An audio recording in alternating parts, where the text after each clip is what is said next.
What beliefs hold you back? This is sales for women. And it's specifically today we're talking about what beliefs hold you back. Because in my work with women in all industries, in all the work, whether they're senior executives, whether they're women entrepreneurs, whether they're professional speakers who are selling their wares, I will tell you, your beliefs hold you back. Get ready for this great program because it's short, sweet, and to the point. And I want to make sure that you know that you can do anything. Let's get.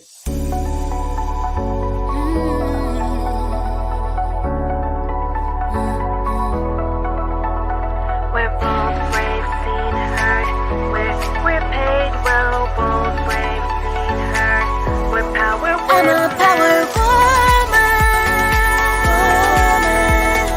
Bold and brave and well paid. Woman. I've seen and heard a great leader.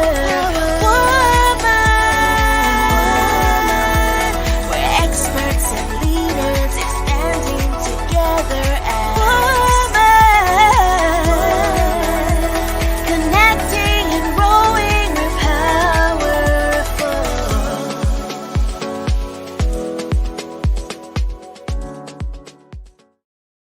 So, what beliefs hold you back? There are at least 5 big beliefs that I see women all the time holding themselves back from getting what they want in terms of closing a deal, closing a big deal, being able to promote themselves in a way that they're paid well, because that's really important that you're paid well for your brilliance and your insight and your wisdom.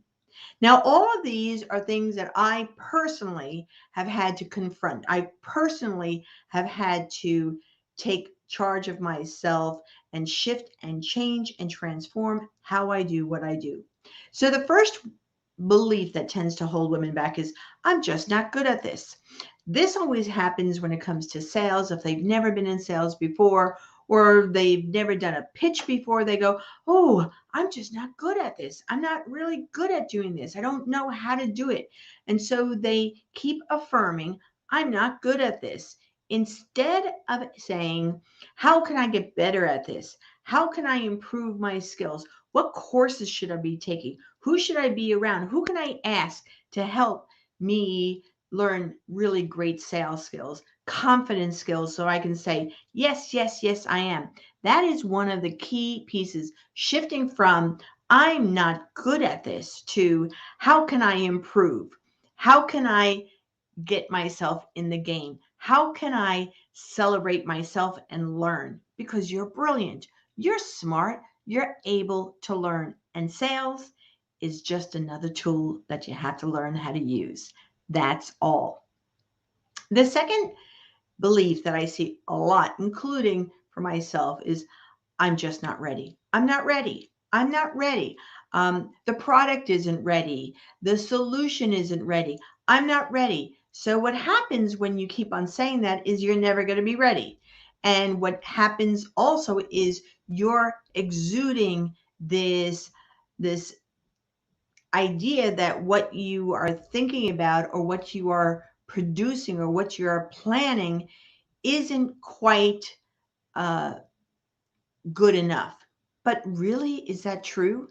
Your ideas are amazing. How you want to work with people is amazing. The solutions you have is amazing. And in truth, one of the best ways to increase your sales is to sell your idea before you even have the product, because people want to invest in really solid ideas. People want to be around people who just believe in what they're doing, who just believe in what they're having. And so you can pre-sell anything, even if it's not ready. You can also pitch the idea so people can invest in your products or services so that you can get what you need at the quality that you want, because that's really one of the issues is I want this quality but I don't yet have the finances to invest in that quality. Well, guess what? Nobody said you had to pay for it all. What people said is you had to sell and pitch and get people to want to pay for your service and invest in your service. So let's just move out of I am not ready to asking yourself these questions. I am ready to receive investors to help me with my program. I am ready to talk about my idea, to share my idea, to even sell my idea. I'm ready. I've been prepared for this. I know this. Now, I have to tell you, I say that with a cavalier attitude, but I was just reminiscing that while I had certificates in entrepreneurships and I had a master's in organizational development and leadership development, while I had run businesses and grew businesses for others, I really didn't feel that I was capable to be ready to be a coach. In my mind, I had created a belief that said, I am not ready until I hit $1 million. When I hit $1 million on my own, then I'd be ready to coach others people. I'd be ready. Well, that's not true. I was ready a long time ago, but my belief held me back. My belief that I wasn't ready held me back. And how many people could I have been helping? How many opportunities could I have given, shared, helped, and guided others had I just got out of my head of saying, I'm not ready? The third is, I wouldn't pay that price. So you know what the number is that you want, or at least you know the number that you wish you would charge. You know the number that you would dream of getting paid for your service, for your coaching, for your mentorship, for your guidance, for your speeches. You know that there's a dream number, but oof, sometimes, just sometimes, it's a little bit hard to say, I'm worth this price, because you look at your own personal account, you look at your own business account, and you make the assumption that if you can't pay for it, nobody else will. Well, let me just tell you, there are people that make a lot more than you, there are people that make less than you. Who your target market is has nothing to do with these people. Who your target market is who will value what you bring to the table the most. Who has more to gain? How secure are they in their financial state? How do they invest in other people? So you are going to be looking for those people because that's really the kind of person you want to work with. And you want to be able to say, that's right. I might not pay for that price for me based on where I am right now, but I would, and I will, and when it's right, I shall. You can shift how you're speaking about your pricing in a way that will help you gain. I used to sell boats, uh, big boats, and I would never buy a boat. I didn't want a boat. I just happened to be selling boats. What I learned from doing those large boat sales was that oftentimes, we're talking hundreds of thousands of dollars for these very elite fishing boats. Did I say hundreds of thousands of dollars? Yeah, that's what it is. So that was something I would never buy, but boy, did I know about those boats. And boy, did I understand who the people are that really wanted that boats. I understood the desire that they had. I understood what they were looking for. I understood that they wanted to see this boat in its pure magnificent because it filled their dream, their desires of what they wanted for a boat. And that's what you want to be talking about to the people that you want to work with. It's not what you would pay, it's what they will pay to have their own dreams, their own successes. And if you have tools and tips and strategies, and you can help them become the people that they dream of becoming or having, or have an experience that they really want to have, then it really doesn't matter what you're charging because they're going to invest because it's all about their dreams and their desires and how they can be who they choose to be. You got to take yourself out of the equation, especially your economics. Too often you block yourself from opportunities because you think that you wouldn't pay this price. Well, I wouldn't buy a boat. I wouldn't buy a yacht, but I do know lots of people that would. Sometimes it's how you are thinking about what your service is that stops you. So you really, really want to think about, are you taking this pricing as a personal economy, or are you taking this pricing on the value that you're giving to the individual who really wants the stream? That's key. Well, what if they don't buy anything? What if I go out there and they don't buy anything from me? What if I pitch and I keep on getting rejected? It happens to me now. I just hate being rejected all the time. All right. So that's part of sales, is getting rejected. It's just, but it's not being rejected. It's really a game, and it's a beautiful, wonderful sales game. So the more no's you get, the more closer you get to a yes. The more no's you get, the better you get at refining who your target is. The more no's you get, the better you get at how you promote yourself, how you share who you are, how do you talk about who you are. The better you get. It's just so exciting to see yourself evolve and grow and get a little bit suave and debonair and a little bit, oh, I know this stuff. I'm confident. I know, I know, I know, I know. That only comes by you accepting that you're going to have a lot of no's. Many, many years ago, and honestly, sometimes to this day, when I'm creating new product and I'm out there talking about it, I know that I have to speak to a lot of people and I have to get a lot of rejection so I could refine my story, refine how I'm selling. So I take coffee beans. As a matter of fact, I put 100 coffee beans in a little cup on the side, and every time I talk to somebody, I take one coffee bean, I pass it to the other. Every time I talk, I go another coffee bean, another coffee bean. And what that means is, as I am getting more no's, how I'm absolutely positively getting more no's, the more I'm getting really, really good at saying and pitching and talking. Thank you so much for being here. I appreciate that. Uh, so you have to make sure that you are accepting the the no. Change that idea that I'm being rejected. No, you're being molded. You're not being rejected. You're being enhanced. And you will learn how many more people you need to speak to get a sale. So you might need to speak to 7 people. You'll start calculating. I speak to 7 people, and then the eighth person I sell. Sometimes it's 20 people, sometimes it's 5 people. Your numbers will shrink the more you practice selling your services, pitching your services, promoting your services. It really is just a game.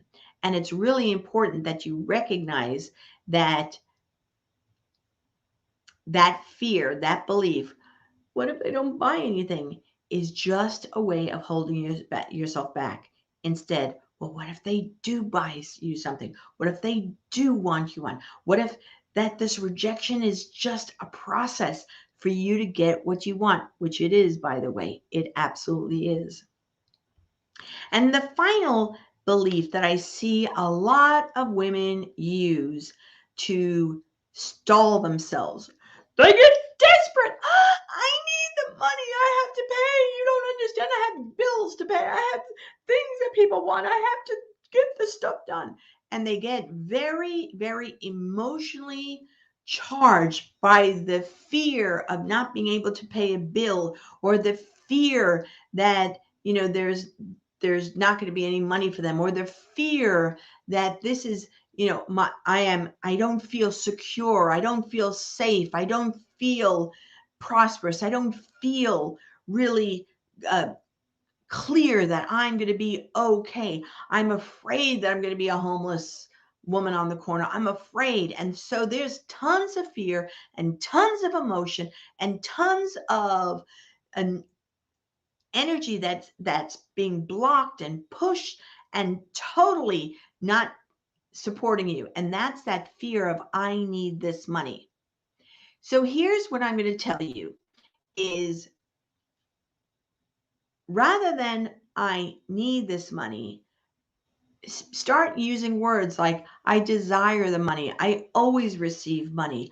Money is always flowing to me. Money is always coming to me because if you're watching this, you have some sort of access to an internet. If you're watching this, I'm assuming that you have clothing on. If you're watching this, it means that you're not hungry because you're able to spend some time watching this. And it's really important that you remember how you're being taken care of.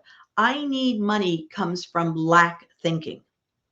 I desire to receive the money. I am overflowing with goodness. I have the sun. It comes from abundance and from prosperity and from gratitude. It is really important that that word I need, that statement I need, is removed from your vocabulary.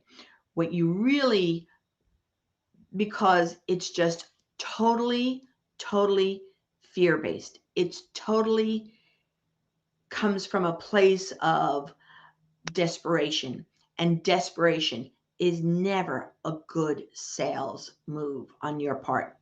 Desperation is never really where you want to be.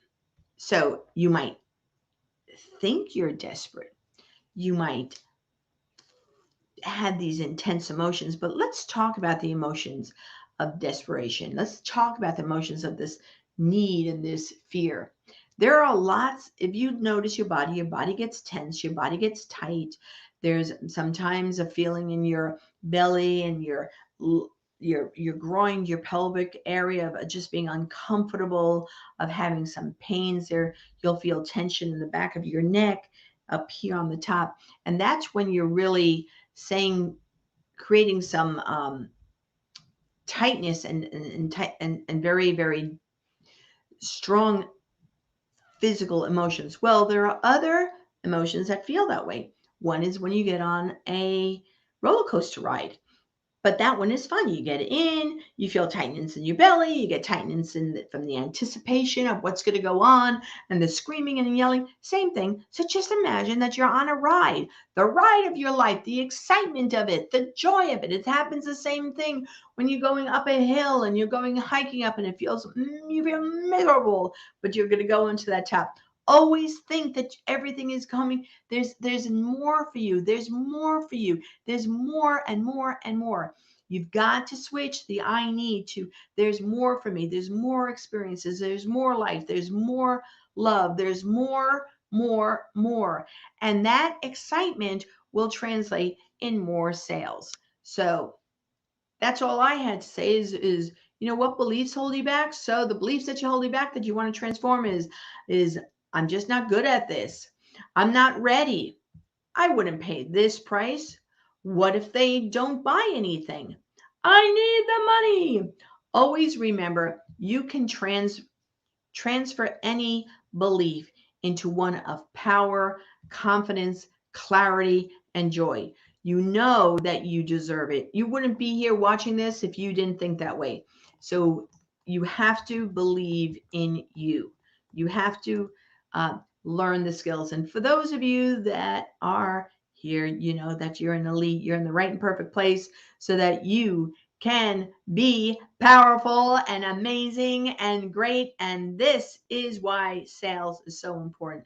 I'm so glad that you're all here, and I look forward to seeing you shortly. Remember, be bold, be brave, be seen, and be heard, because, ladies, you are one powerful female.